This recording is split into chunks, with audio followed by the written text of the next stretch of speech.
శ్రీదేవి భాగవతం ద్వితీయ స్కందం 2వ అధ్యాయంలో సత్యవతి కథ గురించి చెప్పుకున్నాం కదా. ఆ కథలో సత్యవతికి మత్స్యగంధి అని, యోజనగంధి అని పేర్లు ఎలా వచ్చాయో అర్థం చేసుకున్నాం. ఈ విషయాలు చెప్పిన తర్వాత సూతుడు మునీశ్వరులు అధర్మము అనార్యము అయిన పనులు చెయ్యరని, వారంతా కారణజన్ములు అని, వారి చర్యలు సాధారణ ధర్మాలకు అతీతమైనవని, వాటితో మనం తూచకూడదు అని, అవి మన దృష్టికి విడ్డూరంగానే ఉంటాయి అని చిన్నగా శౌనకాది మహామునులను హెచ్చరించేసరికి వారి ధర్మ సందేహాలు వారి మనస్సుల్లోనే ఉండిపోయాయి. విశేష ధర్మాలు వింతగానే ఉంటాయి, ధర్మ సూక్ష్మాలు విడ్డూరంగానే ఉంటాయి. సహజమే అని అనుకున్నారేమో శౌనకాది మహామునులు.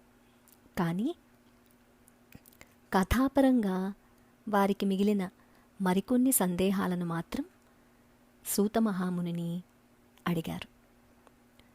రౌమహర్షిణి, శంతన మహారాజు సత్యవతిని ఎలా వివాహం చేసుకున్నాడు? అతడు క్షత్రియుడు, గొప్ప వంశం, పురువంశం. ఈవిడ నిషాదపుత్రి. అదీ కాక భీష్ముడు శంతనుడి కుమారుడు అన్నావు, గాంగేయుడు అన్నావు. అంటే మరి శంతనుడి మొదటి భార్య ఎవరు? ఆ కథా కమామీషు ఏమిటి? భీష్ముడేమో తాను పెద్ద కొడుకు అయ్యుండి కూడా, అన్ని అర్హతలు యోగ్యతలు కలిగి ఉండి కూడా రాజ్యం ఏలకుండా చిత్రాంగదుణ్ణి విచిత్ర వీర్యుణ్ణి రాజుల్ని చెయ్యడం ఏమిటి? సత్యవతీదేవి గౌలకులను అంటే వితంతు పుత్రులు జన్మింపచేయడం ఏమిటి? అరాచకం వస్తుందనుకుంటే భీష్ముడికి పట్టాభిషేకం జరిపించవచ్చు కదా. వంశం నశిస్తుంది అనుకుంటే అతడికే వివాహం జరిపించవచ్చు. మరి భీష్ముడు పెళ్ళి ఎందుకు చేసుకోలేదు? భర్తృహీనలకు సంతానం కలిగించడమా అధర్మం కాదు? పైగా ఇంతటి అధర్మానికి వ్యాసుడంతటి వాడు పాల్పడటమా? ధర్మాలన్నీ తెలిసినవాడు, పురాణాలు రచించినవాడు, వేదాలను విభజించినవాడు అంతటి వ్యాసుడు పరభార్యలతో, అందున సొంత సోదరుల భార్యలను కలవడమా? ఇంతకన్నా జుగుప్సితం ఇంకేమైనా ఉంటుందా?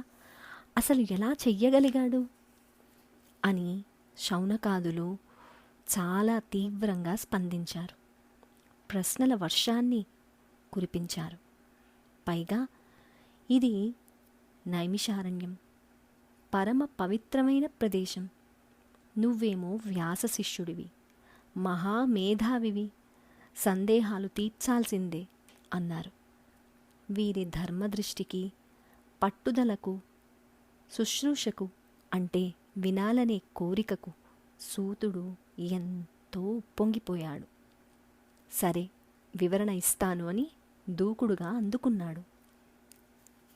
అందులో భాగంగా గంగా శంతను వృత్తాంతాన్ని చెప్పడం మొదలుపెట్టాడు.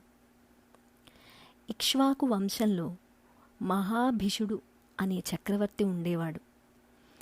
అతను ధర్మశీలుడు, సత్యసంధుడు. 1000 అశ్వమేధాలు, 100 వాజపేయాలు చేశాడు. ఇంద్రుణ్ణి సంతోషపెట్టాడు. స్వర్గంలో నివాసం పొందాడు. ఒక రోజున ఈ మహాభిషుడు బ్రహ్మదేవుడి కొలువైన సత్యలోకానికి వెళ్ళాడు. ప్రజాపతిని సేవించుకోవడం కోసం అక్కడ దేవతలు అందరూ వచ్చారు.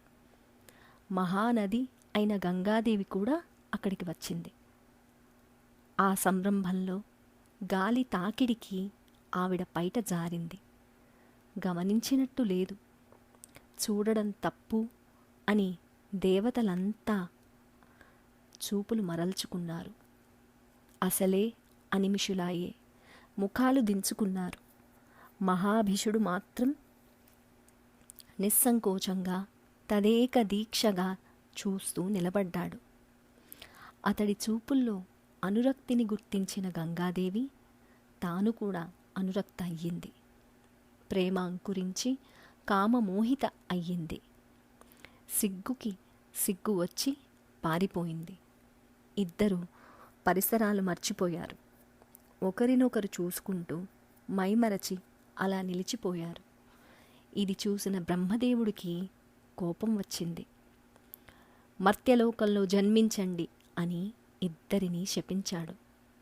అప్పటికి ఒళ్ళు తెలిసి ఇద్దరూ బ్రహ్మదేవుడి కొలువు వదిలి వచ్చేశారు.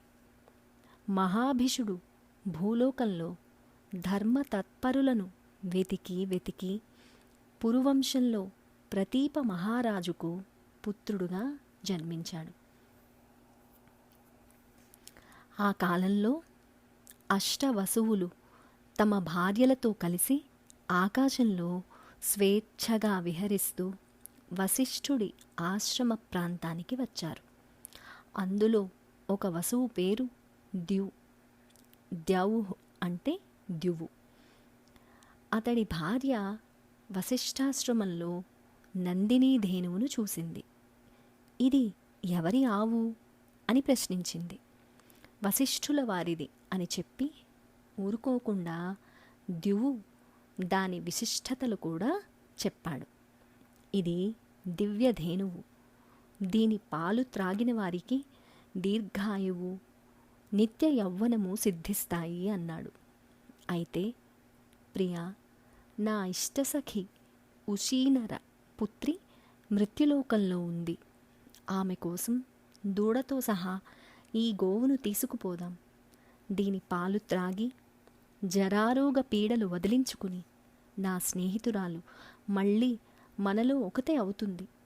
నిత్య యవ్వనంతో క్రీడిస్తుంది. తీసుకుపోదాం పట్టు అంది. అయితే ఆ సమయంలో వశిష్ఠుడు ఆశ్రమంలో లేడు. ఫల పుష్పాదుల కోసం అడవిలోకి వెళ్ళాడు. ఇదే అదను అనుకుని ఆ వసువులు యనమండుగురు కలిసి ఆశ్రమంలో దిగారు. ద్యువు ప్రోత్సాహంతో నందినీధేనువును అపహరించి తీసుకుపోయారు. కాసేపటికి వశిష్ఠుడు వచ్చాడు. నందిని కనిపించలేదు. అంతటా వెతికాడు. కొండలు కోనలు గాలించాడు. ఎక్కడా కనిపించలేదు. కోపం వచ్చింది. ధ్యానంలో కూర్చుని దివ్యదృష్టి సారించి చూశాడు. విషయం తెలిసింది. యనమండుగురిని భూలోకంలో మానవులుగా జన్మించమని శపించాడు. ఈ దుర్వార్త వసువులకు చేరింది. ఆగమేఘాల మీద వచ్చి వశిష్ఠుల వారి కాళ్ళు పట్టుకున్నారు. పొరపాటు చేశాం, క్షమించమని బతిమలాడుకున్నారు. బ్రహ్మర్షి శాంతించాడు. శాప తీవ్రత తగ్గించాడు. ఏడాదికి ఒకరు చొప్పున శాపవిముక్తి పొందుతారు. అపహరణలో ప్రధాన పాత్ర ద్యువుది కనుక అతడు మాత్రం దీర్ఘకాలం మానవ శరీరంలో ఉండక తప్పదు పొండి అన్నాడు. అనుసంవత్సరం సర్వే శాపమోక్షమవాప్స్యథ ఏనేయం విహృత ధేనుర్నందిని మమ వత్సలా తస్మాత్ ద్యౌర్మానుషే దేహే దీర్ఘకాలం వసిష్యతి. మానవ గర్భంలో జన్మించడము, సంవత్సరం పాటు నివసించడము ఎలాగరా భగవంతుడా అని బాధపడుతూ తిరిగి వెళుతున్న అష్టవసువులకు బ్రహ్మలోకం నుంచి భూలోకానికి వస్తున్న గంగాదేవి కనిపించింది. అందరూ ఆవిడను శరణు వేడారు. అమృతం తినే దేవతలం, మానవ గర్భవాసం ఎలా చెయ్యగలం? అందుచేత తల్లి, దయచేసి నువ్వు మానవ రూపం ధరించి మమ్మల్ని ఉద్ధరించు. రాజర్షి శంతనుడికి భార్యవై 12 నెలలు మోసి మమ్మల్ని ప్రసవించి పుట్టినవాణ్ణి పుట్టినట్టు నీ పవిత్ర జలాల్లో కలిపే. ఇలాగైతే నీ శాపంతో మా శాపానికి అనుకూలించి మాకు ముక్తి ప్రసాదించిన దానవు అవుతావు. అంగీకరించు నదీమ తల్లి అని అభ్యర్థించారు. అది విన్న గంగమ్మ సరే అంది. వసువులు సంతృప్తి చెంది తమ లోకానికి వెళ్ళిపోయారు. ప్రతీప మహారాజుకు సంతానం లేదు. పుత్రార్థి అయి గంగా తీరాన సూర్యోపాసనకు కూర్చున్నాడు. తీవ్రంగా తపస్సు చేస్తున్నాడు. ఒకనాడు హఠాత్తుగా ఆ నీటి నుంచి ఒక సుందరాంగి లేచి వచ్చి ప్రతీపుడి కుడి తొడపై కూర్చుంది. కళ్ళు తెరిచి చూశాడు. రూప యౌవనశాలిని. శుభాంగి, ఎవరివి నువ్వు? నా అనుమతి లేకుండా వచ్చి నా తొడమీద కూర్చున్నావెందుకని? ప్రతీపుడు ఎంతో సౌమ్యంగా ప్రశ్నించాడు. కామించి వచ్చాను, స్వీకరించు అంది సుందరాంగి. వరవర్ణిని, నేను పరస్త్రీ పరాంముఖుణ్ణి. పైగా నువ్వు నా కుడి తొడపై కూర్చున్నావు. అది కొడుకో కూతురో కోడలో కూర్చోదగిన చోటు.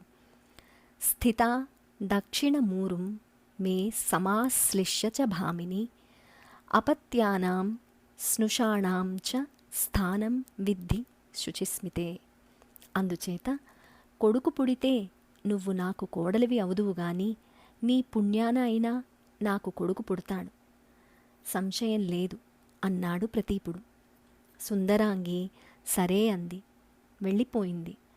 ప్రతీపుడు తపస్సు చాలించి నగరానికి చేరుకున్నాడు. ఆ సుందరాంగిని గురించే ఆలోచిస్తున్నాడు.